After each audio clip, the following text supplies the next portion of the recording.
सारे लोग लाल झंडा में गोलबंद हो रहे हैं। आने वाला दिन कोयलांचल को हक अधिकार लाल झंडा ही दिलाएगी।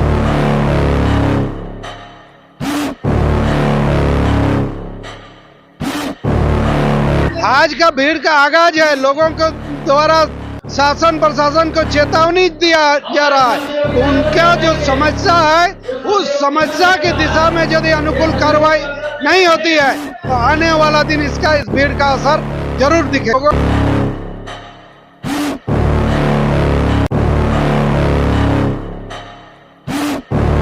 लोगों का हुजूम भीड़ नहीं है, बल्कि लोगों के अंदर जो आक्रोश है वो आक्रोश का एकजुटता के रूप में यहाँ है। लोग एकत्रित हैं और ये आक्रोश जिस मुद्दे को लेकर है, जिस समस्या को लेकर है, उस समस्या के समाधान की दिशा में शासन प्रशासन की ओर से यदि नहीं होता है तो फिर लोग निर्णायक लड़ाई में जाएंगे, संघर्ष में जाएंगे। चूंकि इतिहास रहा है कि किसान जो भी आज तक लिया है अपने संघर्ष आंदोलन के बदौलत लिया है। ये जल जंगल जमीन का सवाल है, किसानी का सवाल है। इन सब सवालों को सब दिन नजरअंदाज करता आया है शासन प्रशासन। शासन प्रशासन के नज़र से इन सवालों को लाने के लिए लोग एकजुट हुए हैं और यदि इन लोगों के लिए व्यवस्था नहीं होता है तो लोग एक निर्णायक आंदोलन का तैयारी में है, निर्णायक आंदोलन में जाएंगे। सवाल जो है सारा सवाल राजनीति से जुड़ा हुआ है। आप लोग भी पत्रकारिता में है, आप लोग भी यदि शासन से सवाल करते हैं तो यूएपीए के तहत आप लोग पर भी कभी कभी ये होता है। चूंकि मसला ही राजनीति से जुड़ा हुआ है तो चर्चा चुनाव का भी होगा ही, लाजमी है। लेकिन पूरे कोयलांचल में देखें तो सिर्फ कोयला और कोयला के अलावा कोई वैसा शासन प्रशासन के सामने वैसा ही नहीं कुछ काम करें। हम लोग का जहाँ से है बलियापुर में एक जिला कृषि फार्म है जो पूरे जिले का एकमात्र कृषि फार्म है।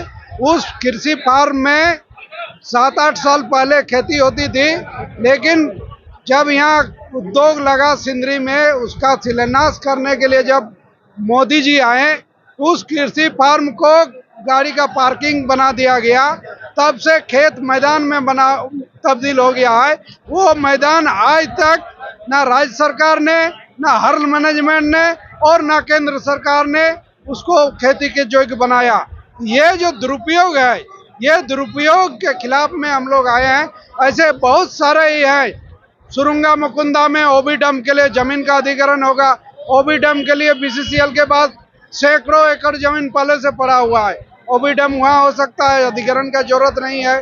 बहुत सारे सवाल है, उन सवालों से लोग घुटन महसूस कर रहे हैं, त्रसित हैं, समस्या तो उसका समाधान चाहते हैं। उस समाधान के लिए लोग अपनी एकजुटता दिखाने के लिए आ जाए हैं। लोगों का हुजूम भीड़ नहीं है, बल्कि लोगों के अंदर जो आक्रोश है वो आक्रोश का एकजुटता के रूप में यहाँ है।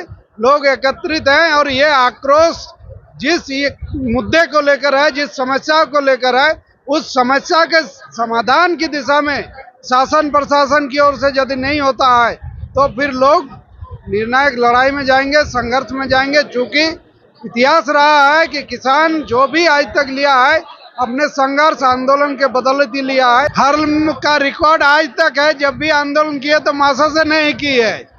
अब लोग बहुत ज्यादा उम्मीद लगा के रखे थे कि ये मोदी जी का ड्रीम प्रोजेक्ट है और उस ड्रीम प्रोजेक्ट में यहाँ के लोगों को, स्थानीय लोगों को भरपूर रोजगार मिलेगा, सभी युवा को वहाँ रोजगार मिलेगा।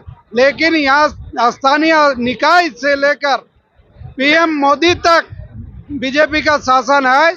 उनका रहते हुए भी आज लोग ठगे जा रहे हैं। लोग महसूस कर रहे हैं कि हम लोग चले जा रहे हैं। लोग मोदी जी के सपने में नहीं आ रहे हैं, रोजगार मोदी जी के देने में सपने में नहीं दिख रहा है। इसके खिलाफ में भी लोग गोलबंद हो रहे हैं और मासास इस गोलबंदी का अगुवाई बहुत शीघ्र करेगी।